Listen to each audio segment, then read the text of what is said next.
रावसाहेब, राज्यसभा निवडणुकांची घोषणा झाली आहे. महाराष्ट्रातून 7 खासदार निवडून जातील राज्यसभेवर. महाविकास आघाडीकडे एक सदस्य राज्यसभेवर पाठवण्याची ताकद आहे, आमदारांचं संख्याबळ आहे.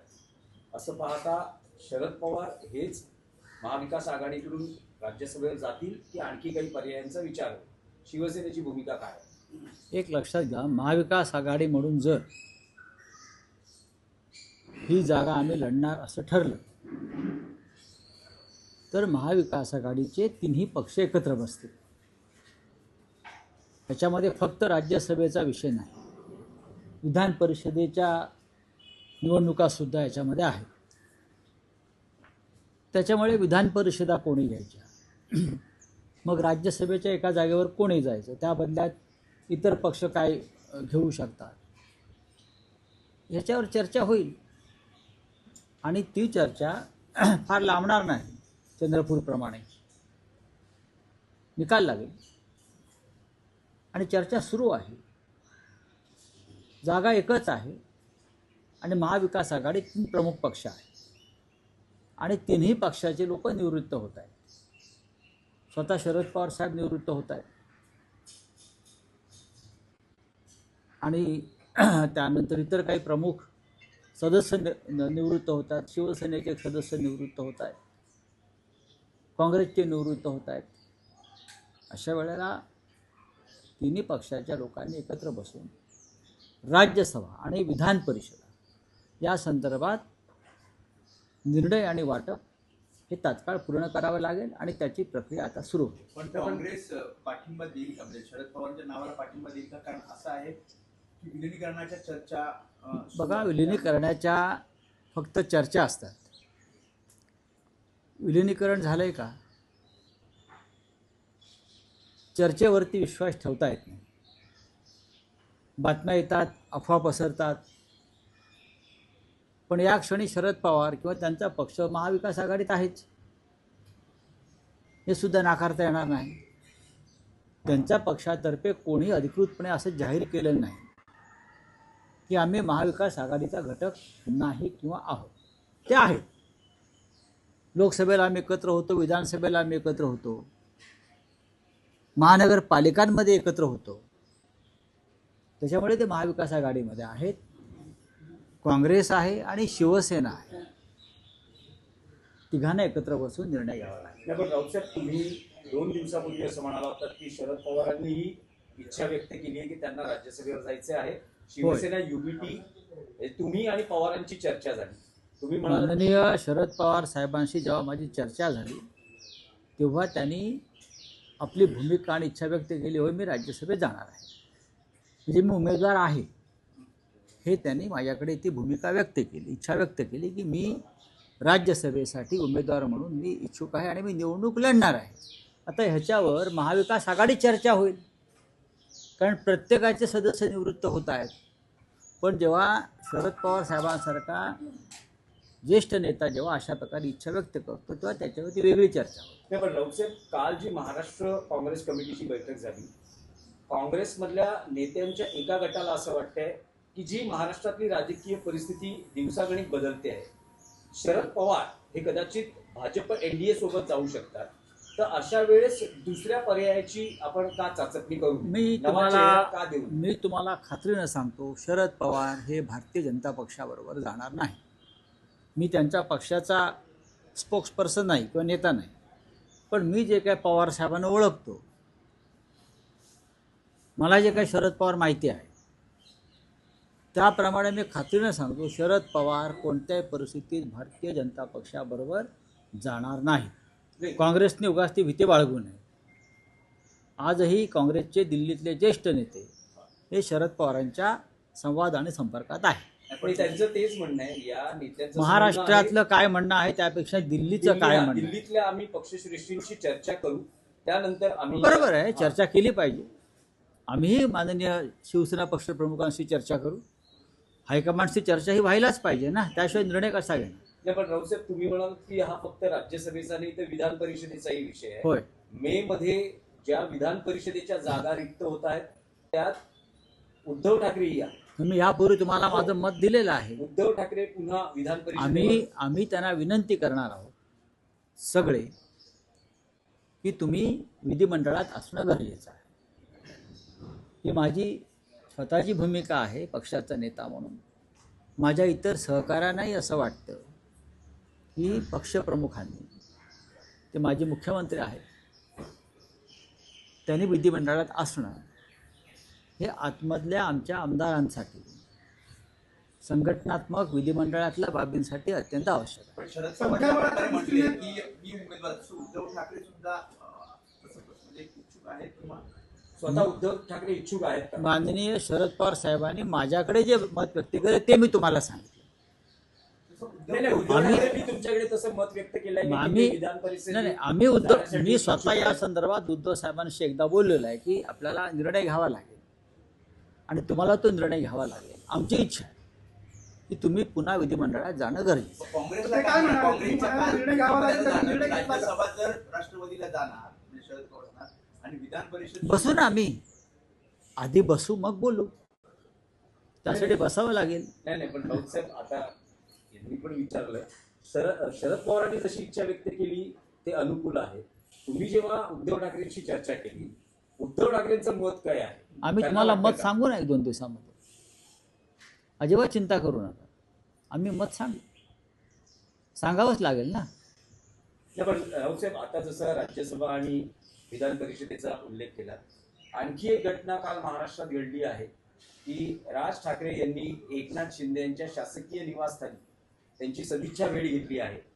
जवळपास बराच वेळ ते तिथे त्यांच्याबरोबर त्यांच्या शासकीय निवासस्थानी याच्यामध्ये त्याला जोडून सर, गप्पा झाल्या. राजकारणाची शिसारी आलेले असं ते स्वतः म्हणाले होते. नाही. त्या संदर्भ नाही, देखील याच हा. भागात होता. हा, म्हणजे आतापर्यंत ते असं म्हणत होते की जे काही निर्णय घेतले जात आहेत, नाशिक असेल, कल्याण डोंबिवली असेल, हे स्थानिक पातळीवर निर्णय घेतले जाते, त्याच्याशी माझा काही संबंध नाही. ते राज ठाकरे ते काल थेट एकनाथ शिंदेना भेटायला हा गेले. प्रश्न तुम्ही जाऊन स्वतः सन्मान्य राज ठाकरे यांना का विचारत नाही? हे उपलब्ध झाले तर आम्ही नक्की विचारू. तुम्ही त्यांना प्रश्न विचारला, त्यांचे प्रश्नाचे उत्तर मी कसा देऊ? पण मी इतकंच सांगू शकतो, मी काय झालं, कोण कोणाला भेटलं ते काय आम्ही काय हेरगिरी करत नाही. तुमच्या माध्यमातूनच आम्हाला कळतं. इथे कोणी कोणाला भेटण्यावरती बंधनं नाही. पण एकनाथ शिंदे या प्रवृत्तीविरुद्ध आमचं टोकाचं भांडण आहे, शिवसेनेचं, बाळासाहेब ठाकरेंचं. आणि ते टोकाचं भांडण यासाठी आहे की एकनाथ शिंदे यांनी हिंदू हृदय सम्राट शिवसेना प्रमुख बाळासाहेब ठाकरे यांनी स्थापन केलेल्या शिवसेनेच्या पाठीत खंजीर खुपसला. म्हणजे बाळासाहेब ठाकरेंच्या विचारांशी बेईमानी केली. आणि ती बेईमानी का केली? तर अमित शहा, नरेंद्र मोदी यांचा स्वार्थ त्यामागे होता आणि आहे. ज्याने महाराष्ट्राची, मराठी माणसाची बेईमानी केली असं आम्ही मानतो, मराठी माणूस मानतो. त्यांच्याशी आमचं भांडण हे महाराष्ट्राच्या हितासाठी आहे. आणि ते भांडण आमचं कायम राहील. जे नंदनवन तुम्ही सांगताय ते शिवसेनेच्या चोरीतून आणि धनुष्यबाणातून चोरीतून निर्माण झालेलं नंदनवन, एवढंच मी सांगतो. बाकी कोणी कोणाला भेटावं यासाठी काय भारतीय संविधानामध्ये आणि कायद्याने काय बंधनं कोणाला घातलेली नाहीत ना. मी माझी भूमिका सांगतो, आमची भूमिका सांगतो. आमचं भांडण आहे आणि ते राहणार. ते भांडण महाराष्ट्राच्या हितासाठी आम्ही भांडण उकरून काढलेलं आहे.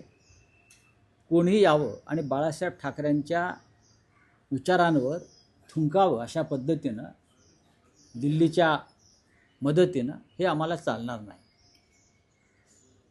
पाहू ना काय होतं ते. त्याच्यामुळे हे प्रश्न जे आहेत तुम्ही जे आम्हाला विचारता, हे स्वतः तुम्ही त्यांच्या लोकांना विचारलं पाहिजे. ते कशा करता भेटले, काय भेटले, हा त्यांचा व्यक्तिगत पण प्रश्न राऊत आहे. साहेब, तुम्ही म्हणालात की तुमचं एकनाथ शिंदे आहे. यांच्याशी टोकाचं भांडण आहे, तुमचं किंवा तुमच्या प्रवृत्तीशी भांडण आहे. प्रवृत्तीशी भांडण आहे. पण राज ठाकरे हे मानायला तयार नाहीत. ते म्हणतात की जी काय म्हणजे जी कृती दिसते आहे, स्थानिक स्तरावर पाठिंबा देणं, एकनाथ शिंदेना भेटणं, त्यांची जी कृती आहे, त्यांचं असं म्हणणं आहे की ही राजकारणातली टीका आहे, मला माझं काही टोकाचं भांडण नाही. नाही, पण नसेल ना, ते त्यांची भूमिका असेल. राजकारणात जी लवचिकता घ्यावी लागते स्वतंत्र असं पक्ष त्यांनी उल्लेख केला होता. स्वतंत्र पक्ष आहे, स्वतंत्र नेते आहेत, त्यांनी त्यांची भूमिका मांडली असेल तुमच्याकडे, तर तुम्ही त्या संदर्भात चिंतन करा. मी माझं मत सांगितलं. आमचं बाळासाहेब ठाकरेंशी बेईमानी करणाऱ्या प्रवृत्तीशी आमचं भांडण आहे आणि राहील. हे भांडण टोकाचं भांडण आहे आणि एक दिवस या भांडणामध्ये आमचा जय होईल, हे तुम्हाला मी सांगतो. नाही, पण राऊत साहेब, तुम्ही पत्रकार आहात, राजकीय नेतेही आहात. एक प्रश्न हा विचारावा असा वाटतो की अलीकडच्या काळात राज ठाकरेंच्या ज्या काही राजकीय भूमिका आहेत, ते नरेंद्र मोदींना लोकसभेत बिनशर्त पाठिंबा देतात, विधानसभेत ते स्वतंत्रपणे लढतात आणि महायुती महाविकास आघाडी यांच्या विरोधात लढतात. नंतर एकनाथ शिंदेशी कॉम्प्रोमाइज करण्याचा विषय हे होतो. मला माहित नाही. नंतर ठाकरे बंधू युती होते आणि आता ते एकनाथ शिंदेना पुन्हा भेटतात. या सगळ्या भूमिकांमुळे त्यांच्या राजकीय विश्वासार्हतेवर परिणाम होईल असं तुम्हाला वाटतं का? मला काही वाटत नाही, कारण मी त्या विषयाकडे पाहतच नाही. मी माझ्या पक्षाच्या भूमिकांकडे पाहतो. जो बाळासाहेब ठाकरेंची शिवसेना म्हणून आम्ही पाहतो. उद्धव ठाकरे आमच्या पक्षाचे नेते आहेत आणि आम्ही आमच्या भूमिकांवर ठाम असतो आणि ठाम आहोत.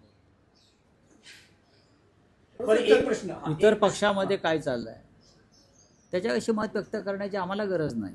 नाही, मोठ्या काळानंतर जेव्हा ठाकरे बंधूंची महापालिका निवडणुकांसाठी युती झाली, ती युती अजून कायम आहे. एकनाथ शिंदेच्या भेटीचा त्या युती